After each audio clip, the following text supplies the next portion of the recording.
Hey everyone, I just wrapped with Cody on the Making More Money for You show. We're gonna do some afterthoughts, how Cody felt, what we went over, what kind of things we can go over for next time. And if you have any questions or anything, definitely reach out to us. Cody, how are you feeling for being Yeah, on the radio?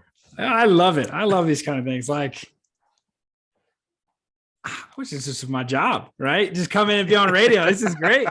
Like, it's just a blast to come on, talk, nerd out about stuff you're already passionate about, and this is good. This is real good. Yeah, it's you're not just in this little bubble anymore. Now you're gonna be broadcasted two, maybe three times in the next 12 hours. You're gonna be I'll get you the links that you can put on your website, your Airbnb That's website great. and stuff, so you can actually point it here. It's like, well, what about Airbnb? Questions and I, all this stuff. I never thought about putting that link up on the Airbnb listing, but I think that actually would be really cool to be like, the host show, be on the radio and whatever else. I think that actually would be really cool. Yeah, it's I know a couple of guests are before. I know Kim has been having some success with it with her coaching programs. So she's actually since she's putting this on there, she's there's in the last 2 weeks, there's over 600 people listening and tuning in now. That's awesome. Why? That's awesome. Numbers in. So a lot of it is still on demand stuff. The numbers are still growing. Thank you, my audience, for that. Thank you for taking the chance on this. I'm here to help you guys with making more money for you. And all this stuff came from a book. How cool is that? How cool is that? That is way cool. Never thought that this would happen.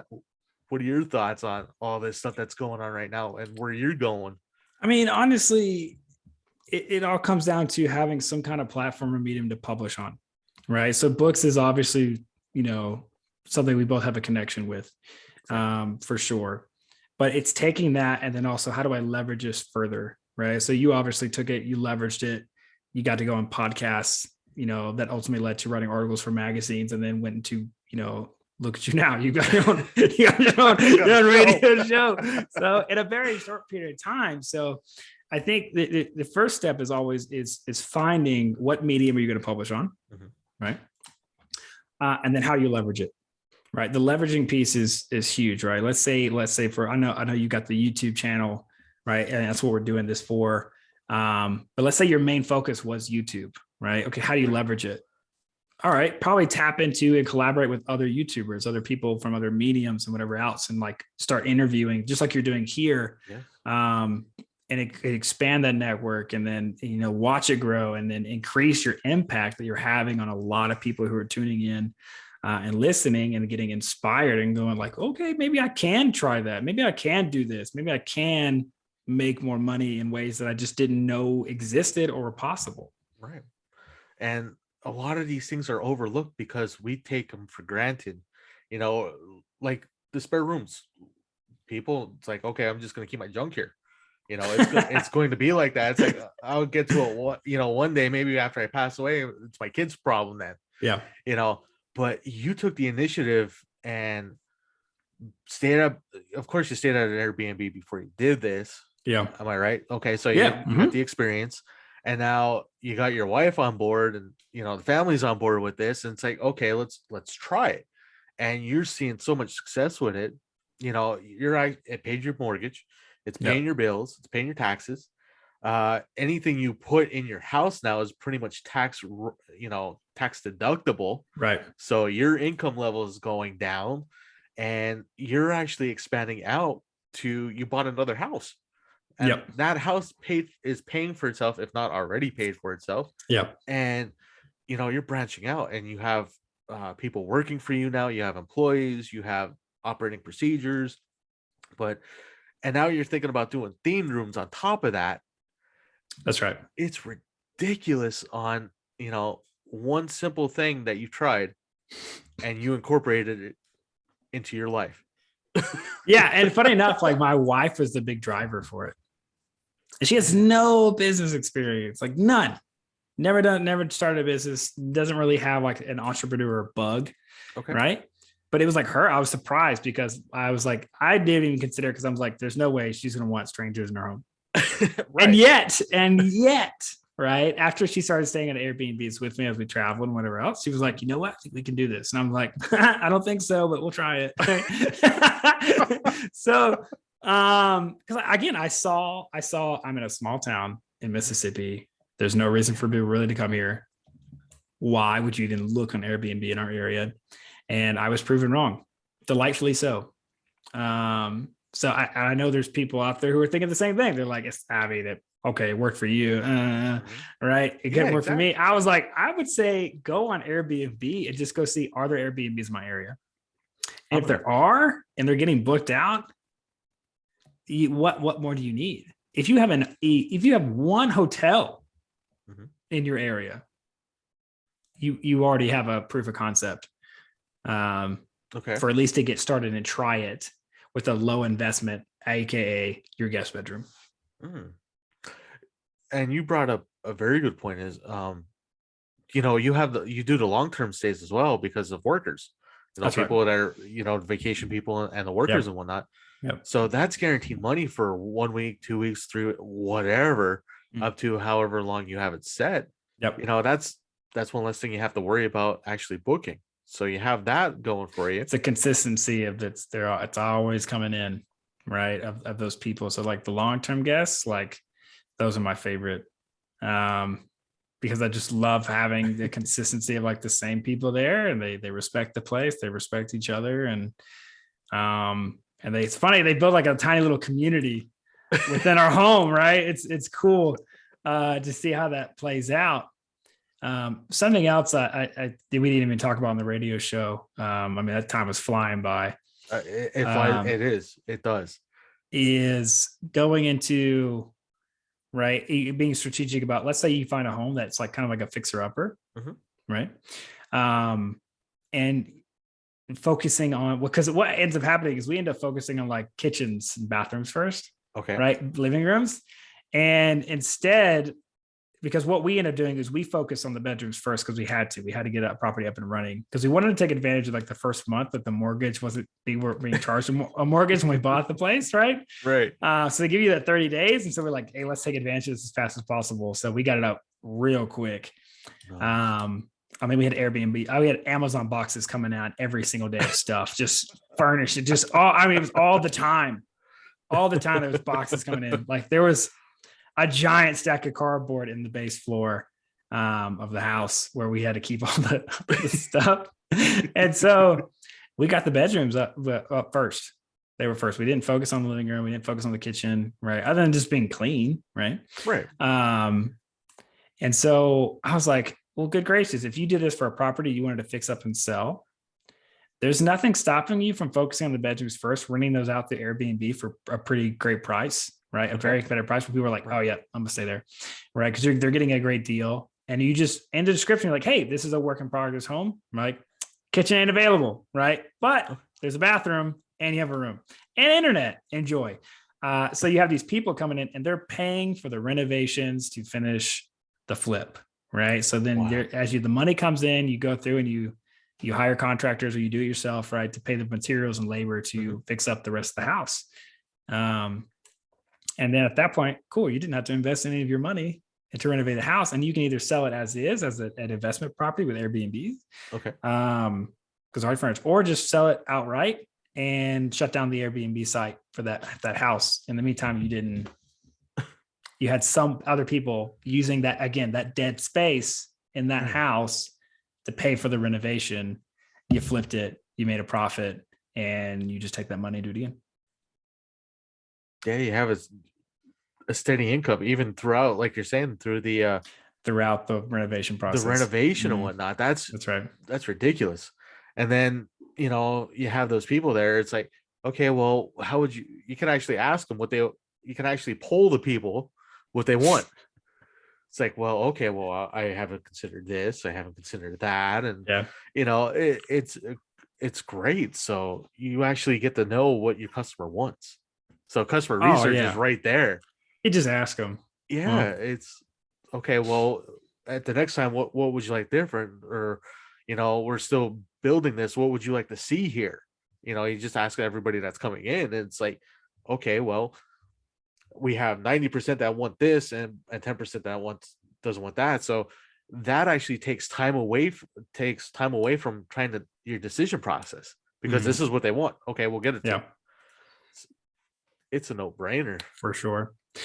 I know some people are also scared that they feel like their house isn't nice enough, and they just need to go down and explore some Airbnbs with good reviews, that with normal looking houses, or even some. I've stayed in some Airbnbs and the house, like, it's not a nice house, but it was a good deal. The host was kind and pleasant. They had great reviews. It was a good price, and so like it really didn't matter. And the cool thing about reviews with Airbnb, it's not like reviews for like a hotel. Like, oh, this is a 5-star hotel, right? Okay. A 5-star Airbnb is completely different. A 5-star Airbnb really boils down to like, is it easy to check in and check out, right? Easy instructions, right? And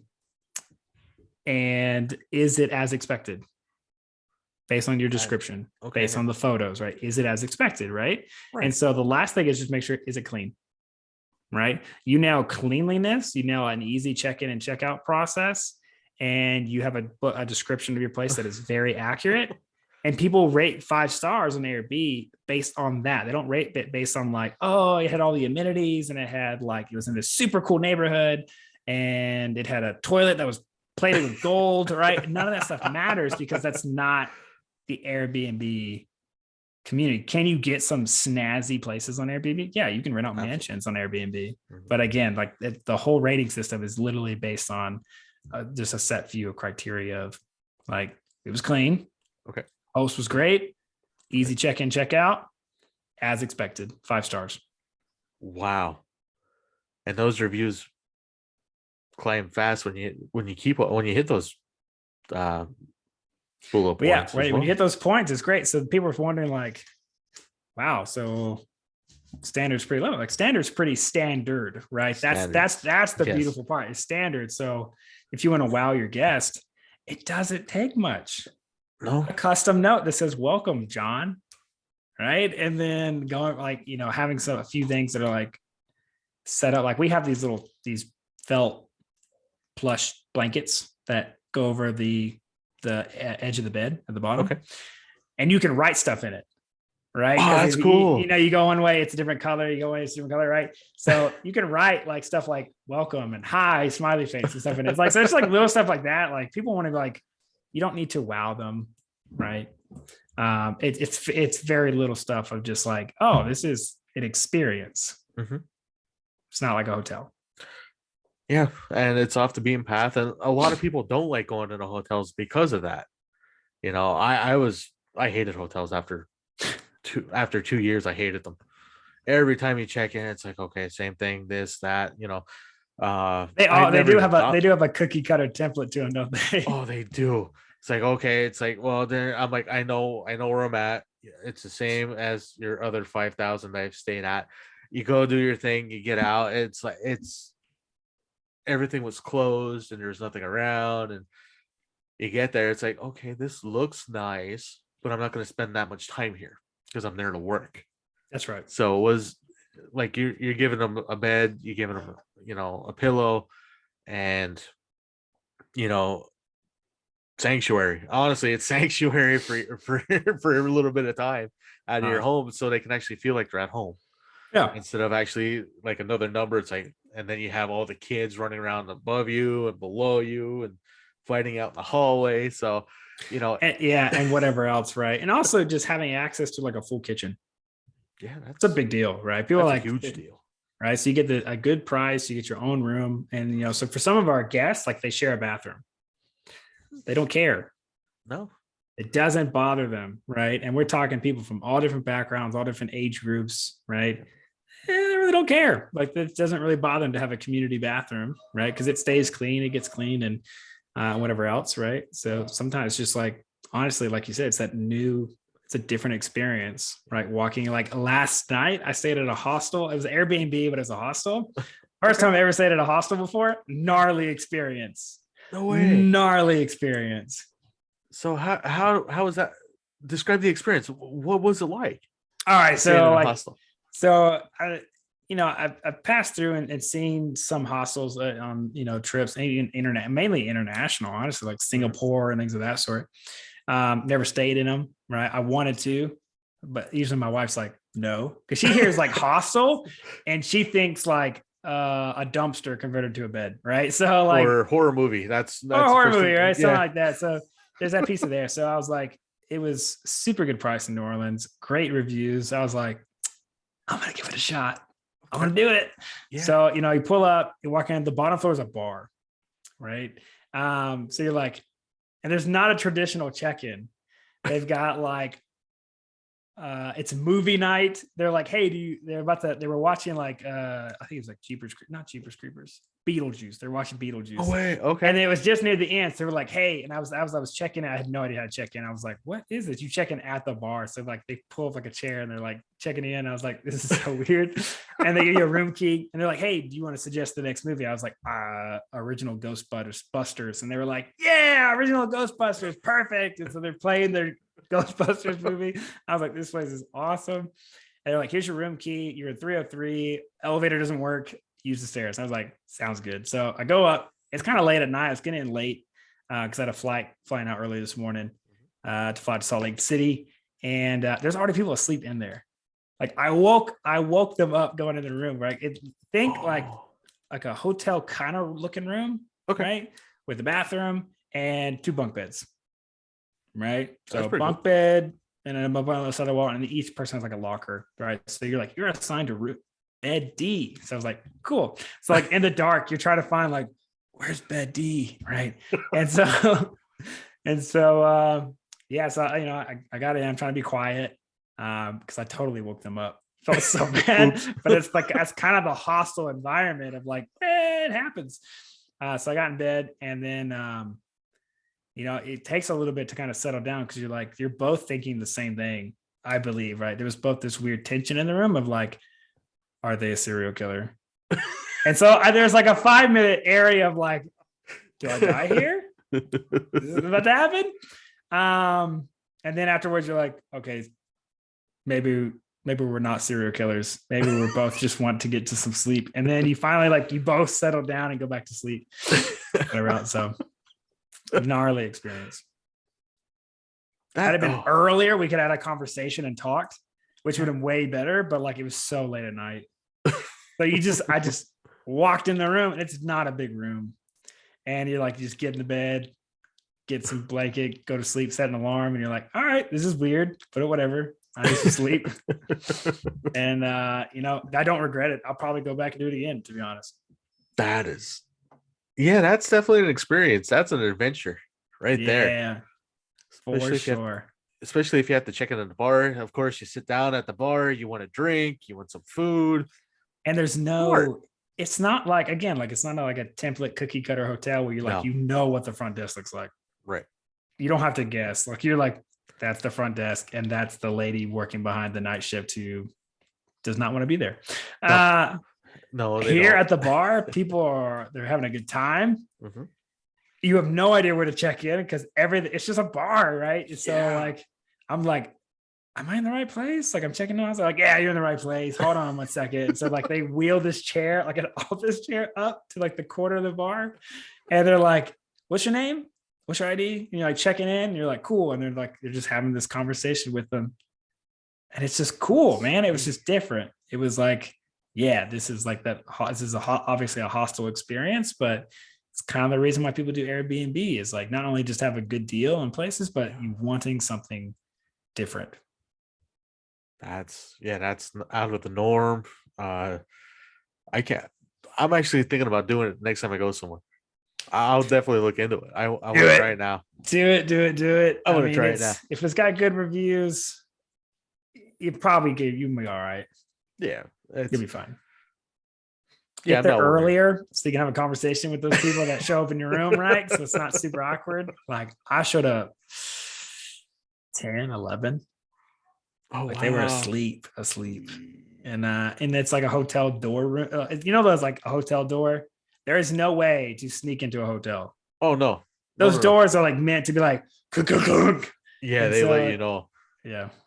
And then it's just go all the way down the back end. 100%. Yeah, there was no chance they were not gonna not wake up. And then you woke up there in the morning, and it's like, okay, I survived. I survived, not dead. Let's go. Or anybody standing over you or Yeah. anything like that. Yeah. That thought did cross my mind. Like, what do you do? Like, I don't have a pamphlet for that. I don't have any training for a stranger standing over you, just watching you sleep. Yeah, let me check the app on that one. 100%. Run away. So that's awesome. I'm sold on it. I want to try one. Give it a shot. I will try it. It'll be fun. It'll be weird, but it'll be fun. Yeah, word is good. Can definitely use something different. And it forces you into a community of sorts. Okay. As long as you don't get there super late like I did, but even down at the bar, like you got to talk to people and it forces you to into conversation and meet people. Mm-hmm. And in a time like now where we're coming out of COVID, mask mandates are going down. And yes. This is the first time I've been on a plane in 2 years. I didn't have to wear a mask. So I was like surprised. I was like, oh crap, I forgot my mask. And I'm seeing people walk around with none. And I'm like, yep. Something happened. So if you would have tuned in last night, or last week, you would have known that. Did not tune in. Yeah. I did not tune in. I don't tune into a lot of news, period. Like I love my spare time so much. I won't even waste a second on spare time because it's easier to just go around conversation with other people and they'll bring up stuff that's actually maybe important. Then you filter out all the other stuff that may or may not be important, but people are making a big deal out of it. Mm-hmm. Right? Like for the longest time, apparently Will Smith slapped Chris Rock at the Grammys or whatever, or the Oscars. Yeah, he's banned now for what, 5-10 years now from any major event thing. Golly. Because he didn't just slap him. He was F-bombing him in front of everybody. So like I was way late to the news on that one. I was like, was it like a skit? No, it was not a skit. Real. No, that was actually real because Chris Rock was like, Will Smith, after the joke was made about Jada, which was weird, mm-hmm. Will was laughing. That's what I saw. Joke. And I'm like, and then he turned over and she had like a look on her face like she didn't think it was funny, which, all right, that makes sense. It's a joke about you, right? And then you see him walking on stage and I was like, that's weird. Yeah. This is so weird. Everything just stopped. Not necessary. No. Besides, Chris Rock's a comedian. What do you expect? Yeah, there's got to be some realm where like he's a comedian. He's going to be funny. He's going to poke fun. This is not new. Right. And I know this is like super off topic for what we're talking about. Oh, anything's topic. Everything's a topic with this show. The after show. The after show. It's all good. No doubt. Now, I have a question for you about your publishing and your Airbnb. Do you leave copies of your book out in your places so people can read them? I have not. It has never even crossed my mind to leave a book out. Funny enough, so I worked with another guy. We were both students at Mississippi State, and we created a board game, and we got it funded for like Kickstarter. So like raised like 10 grand, got it manufactured in China. That was a nightmare. I didn't think it was going to show up to our door. It did. Like 2 months later, like it was weird. It was a weird experience, but it showed up and we got to deliver that out to all of our backers. And then we had a bunch of copies left over. Nice. That we were not very aggressive at selling because we weren't hurting for money, nor did we want to make any profit off it. We were just having a good time. So we had all these boxes. So I've been thinking about giving those away. It's like they're tiny, they're little pocket games. So I'm like, I kind of want to just give these away to our Airbnb guests. For one, like get rid of them, and two, I think that's like really cool to like go and you're like, hey, it's a free card game. Enjoy, or give it away as a gift. I don't care, or throw it away. Also, don't care. Just take it out of here. That's right. Just take it with you. Here's your Mississippi souvenir. Enjoy. That's pretty sweet. So, author, ex-military, Airbnb specialist, host, and now board game creator. That's amazing. That is amazing. Just have fun with it. I mean, that's especially what it goes into is just like, if something catches your attention, right? Mm-hmm. Don't be afraid to dive in and try it. right? I mean, oftentimes I look back over my track record of like starting businesses or just doing stuff that involved needing funding. Mhm. And there's always a unique way to not pay for it yourself, right? That's why we use Kickstarter. We use Kickstarter that crowdfunded and Okay. got that funding and made it happen. And then same thing for like the Airbnb. Right. You use something you already had available and then allowing other people to offering a service that people want or super stoked to give you money for. Right. And then Mhm. two, right, it's sustainable. Yeah. If your track record with reviews, constantly getting booked. It's constant Oh money yeah, flow coming in, that's right. investing in other things. So, it can't, anybody can do it if they want to. Literally. I don't care how derpy your house is. I've stayed in some derpy homes on Airbnb, right? And it didn't matter. Like it was a great deal. Mhm. Loved the host, loved the place. It was safe and nice. Okay. And it was a nice bed. So it was good. So like if you're like, my house isn't nice, it doesn't matter. It's not what they're looking for. Right. Nope. That great thing about Airbnb is there's a market for literally everything. There's people who are looking for mansions. If you don't have a mansion, that's not your market, right? There's other people who are looking for like, I am coming in, I need a place to crash. I don't really care about spending $130 or more at a hotel. And you're telling me you're going to allow me to stay in your home and you got reviews and it's $30, $35 a night. I sold. It's a fraction of the cost. Yeah. And then as you get more reviews, you can just start raising your prices as well.